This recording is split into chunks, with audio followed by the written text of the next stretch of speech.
It was April of 2023. I was 24 years old back then. We were in her living room, you know? It must have been around 10 in the morning on a Saturday.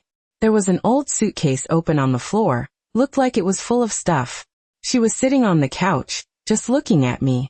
I'd gone over to pick up some old things of mine she was holding on to. The suitcase belonged to my grandfather. She said she was taking care of it for me. I went to open it to see what was inside. She just sat there watching me, not saying a word. I just wanted to grab my stuff and leave. She lifted her gaze, stayed silent for a while. It felt like she was sizing me up. Then she said in that calm voice of hers, "You always blow things out of proportion, honey." She didn't explain what she meant by that. Just rolled her eyes and looked back forward. I stood there quietly for a moment, you know? Like processing the sentence. I looked away at the suitcase, sitting open on the floor. I grabbed it haphazardly, without even really looking at what I was taking. I went upstairs to my room and locked the door. I felt this weird thing in my chest, a tightness. I remembered other times. When I was about 16, she said I made up a fight I had with my brother. I swear I didn't make anything up, but she said I was too dramatic. I cried a lot back then. I was devastated. She apologized later, said it wasn't a big deal. Then when I was around 20, we argued about money. I said she spent too much. She replied that I was unstable and didn't know anything about finances. I was confused. I didn't say anything else. About 2 years ago, in 2022, she told my aunt a conversation I had, twisted everything I said. My aunt called me angry, upset. I went to talk to my mom about it. She denied everything, said I held grudges and saw things that weren't there. It always ended up like that. I'd give up, let it go. Pretend everything was fine and move on, keeping it all inside. But that afternoon, I went back to her room. I went straight to the closet, where she said she kept things. I spoke in a low voice, not to startle her. "Mom, I need to look at the suitcase again." She just nodded, left me alone in there. I opened the suitcase more carefully this time. I started looking deeper. There were some old notebooks in there. They were hers. I messed with them until late. I was looking for her diary, with an urgency I didn't quite understand myself. I knew she kept everything, wrote everything down in notebooks. It was her way of organizing her life, or distorting it. I went to the master bedroom, the one she rarely used, just for storage. I opened her closet, the big one in the corner, full of clothes I never even saw her wear. Way in the back, hidden behind some dusty boxes, was an old suitcase. It was leather, dark brown with some old buckles. It looked like she'd kept her most important, or most dangerous, memories in there. I opened the suitcase slowly, as carefully as I could to not make noise and to not draw attention, in case she was around. Inside, it wasn't just my stuff. There were several notebooks. They were thick, worn covers, with signs of use. All in her handwriting, that cursive I'd known since I was a kid. I picked up the first notebook that was easiest to reach. It was at the bottom of the suitcase, seemed like the oldest one. I started flipping through it, not really knowing what to expect, a little hesitant. The pages were yellowed with age. There were notes from years ago, with very precise dates and times, almost like an official record. She described conversations we had, specific situations. But the description, it was completely different from what I remembered. It was like she had rewritten history, changed the facts, turned my reactions into something that had nothing to do with reality. I didn't really believe it at first. I thought it was just her memory failing, you know? I opened another notebook, a more recent one. This one sent a chill down my spine. It talked about my reactions. I was going through a difficult time, questioning things, and she was documenting it all.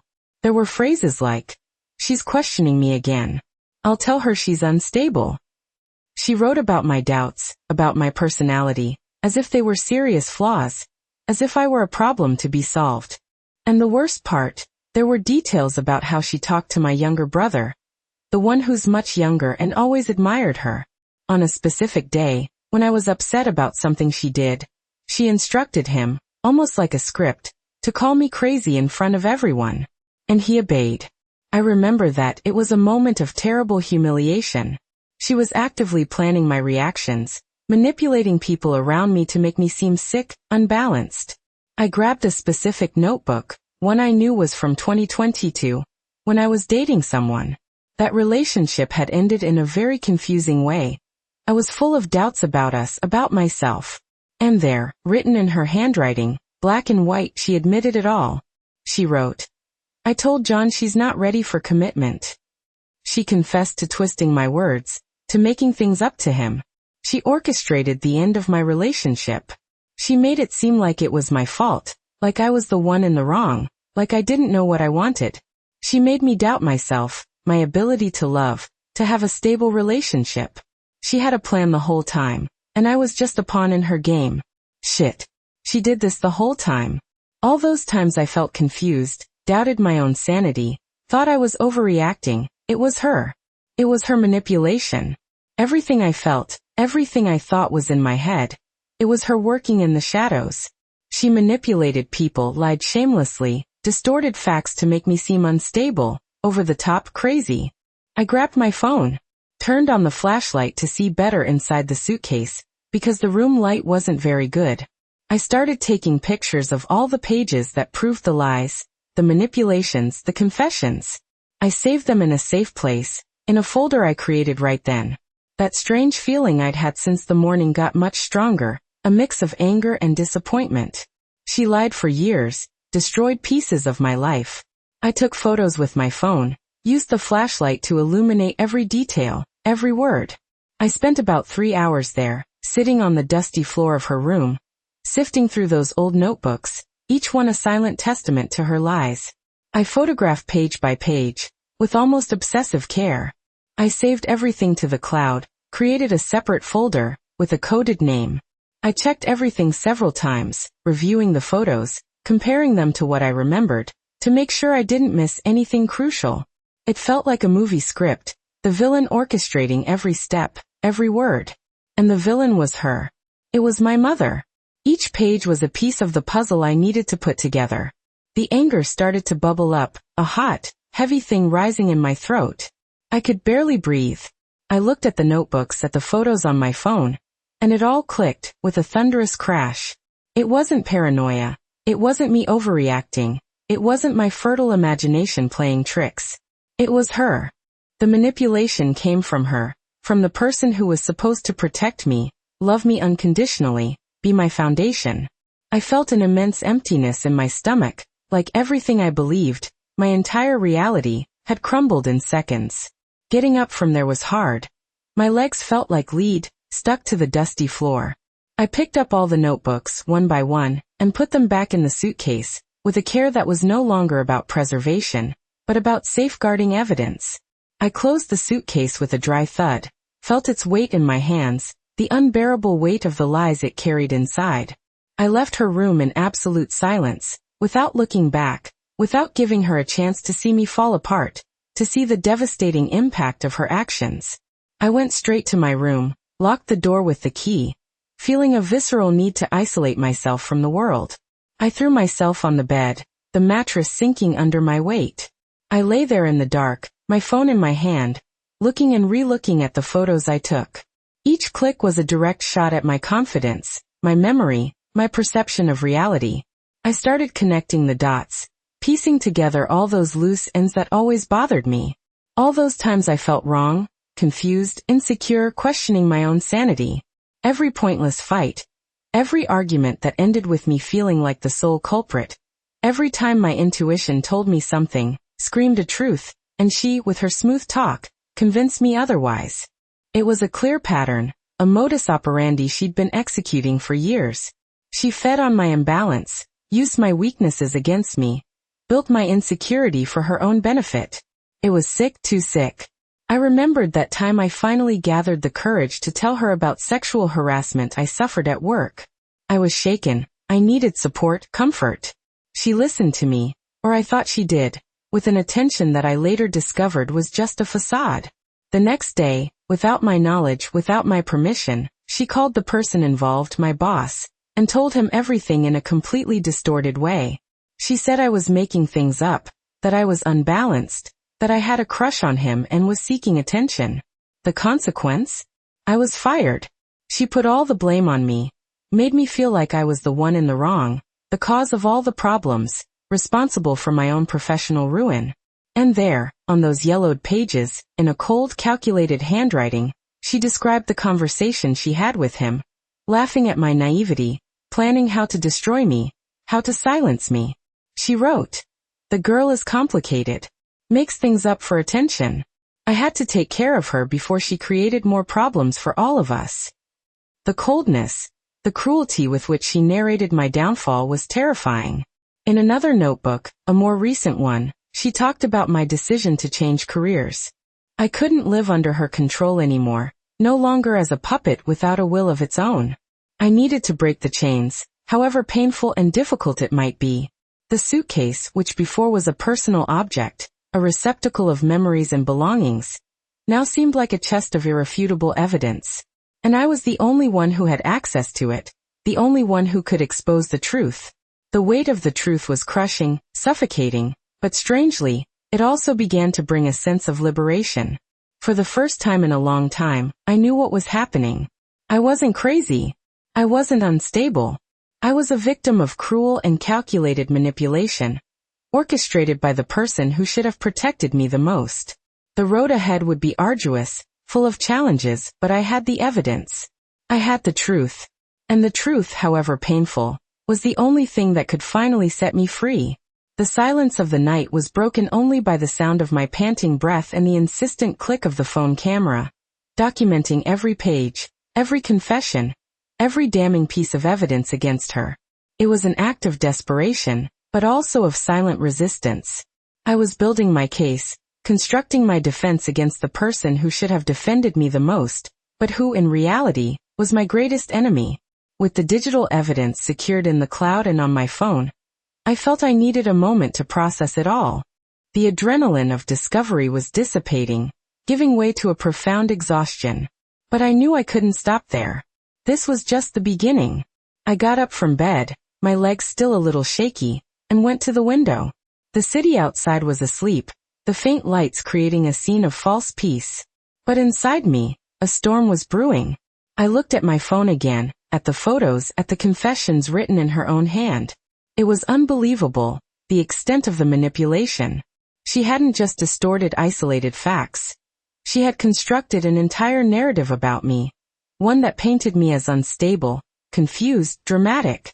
And the worst part, she did it so consistently, so convincingly, that I myself started to believe it. I decided I needed to tell someone. Someone outside, someone not involved in this nest of lies.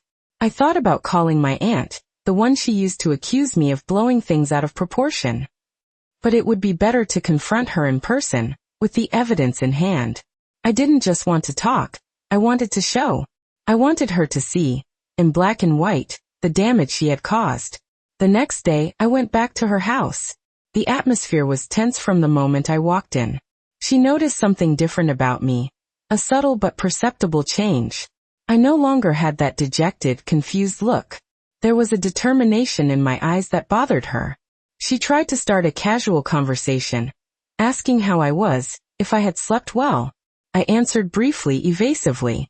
I didn't want to fall into her provocations, her attempts to destabilize me. I got straight to the point. "Mom, I need to talk to you. And I want you to listen carefully." She looked at me with suspicion, but nodded. We sat in the living room, the same room where she used to reprimand me, diminish me. I took out my phone, opened the folder with the photos and showed them to her. I started to speak, my voice trembling a little at first, but gaining firmness with each word. "I found your notebooks, Mom. The ones you keep in your room. And in them you confessed everything." She turned pale. Her eyes widened for a moment, but then she tried to cover it up. "What notebooks? I don't know what you're talking about." Her voice tried to sound calm, but there was a tremor in it that betrayed her panic. "Don't lie to me, Mom. I know you lied. You lied about John, you lied about my job, you lied about my fights with my brother. You lied about me." I placed the phone on the coffee table between us, the photos displayed, clear, undeniable. I showed her the page where she admitted making things up to John. I showed her the part where she laughed about my firing. I showed her how she planned to make me look crazy. She picked up the phone, her fingers trembling as they slid across the screen. I saw the confusion, the fear in her eyes. She tried to deny it, tried to argue, but the words wouldn't come out. It was her confessions, her handwriting, the truth written by herself. "This isn't what it looks like," she murmured unconvincingly.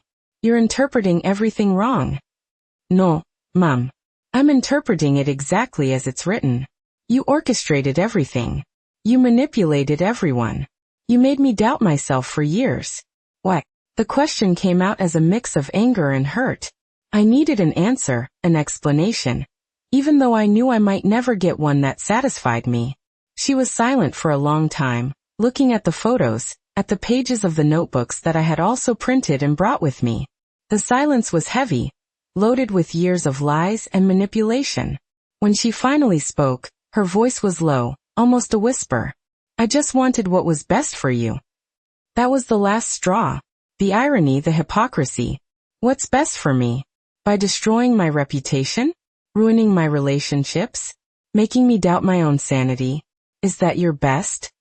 My voice rose, the anger overflowing. I stood up, unable to sit there any longer, listening to pathetic excuses. She tried to defend herself, said I was dramatic, that I was overreacting, that it was my fault for believing her. The same old phrases, the same manipulation tactics. But now, with the evidence in my hands, they had no effect. I knew the truth. And she knew that I knew. The confrontation was painful, but necessary. I left her house that day with a mix of relief and desolation. The truth had come out, but the person I loved, the mother I knew, seemed to have disappeared, replaced by a cold, calculating manipulator. This would be the end of an era, the beginning of something completely new and uncertain. I left her house that day with a lump in my throat, but also with a sense of lightness I hadn't felt in years. The confrontation had been brutal, but necessary. The truth, however painful, freed me from the burden of uncertainty, the constant doubt about myself. The mother I knew or thought I knew seemed to have died that day. In her place was a stranger, someone who used my love and trust to manipulate me. In the days that followed, the silence between us was deafening. She tried to call me a few times, but I didn't answer. I blocked her number. I needed space, time to heal the wounds, to rebuild my own narrative from now on without her interference. Gradually, I started to distance myself. Visits became rare, conversations superficial, devoid of the intimacy we once shared. It was a painful distancing, but a healthy one. Weeks turned into months. The dust began to settle. I still felt the pain of disappointment, the sadness for the mother I lost, but the initial anger gave way to a calm resignation. I knew who she was, and more importantly, I knew who I was. Her manipulation no longer defined me. Today, the relationship between us is distant, almost non-existent. We only speak when absolutely necessary, on forced family occasions. It's a relief, as strange as it may sound. There's no more constant tension, no need to prove my worth, to defend myself from veiled accusations. The relationship is cold, yes, but it's honest. And for me, that honesty, even if painful, is the foundation for any kind of peace. I've learned to live with the truth, to embrace it as a guide for my future. The tapestry of my life, once frayed by her lies, can now be woven by myself, with threads of authenticity and strength. The freedom I gained in that confrontation, however lonely it was the only way to move forward.